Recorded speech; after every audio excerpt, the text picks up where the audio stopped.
सेंग्रा सिख्लानि सिख्ला बोराय बेन्थ बयबो रंजालायबाय खामनि गोमनायजों सिफुंनि रिंनायजों बर'नि गामियाव गोमसारलायबाय हाय आय' सेंग्रानि सेंग्रा सिख्लानि सिख्ला बोराय बेन्थ बयबो रंजालायबाय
नोंथाङा गोबां रां आर्जिनो गोसो जादों नामा? जुदि गोसो जादों अब्ला नोंथांनि थाखाय मोजां खौरां। New India technologies master franchise all Assam ATM service Hitachi ATM and Tata Indicash ATM फसंनानै नोंथाङाबो गोबां रां बुथुमनो हागोन। लाइमोनफोरनिफ्राय जागायनानै बैसो जानाय गासिबो बैसोनि सुबुंफोरानो बे फालांगिजों गोरलैनो रां आर्जिनो हागोन।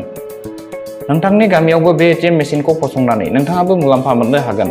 बांसिनै मिन्थिनो थाखाय 7002005072 एबा 9401230135 जानबुं अनजिमायाव दिनैनो सुलाद ला।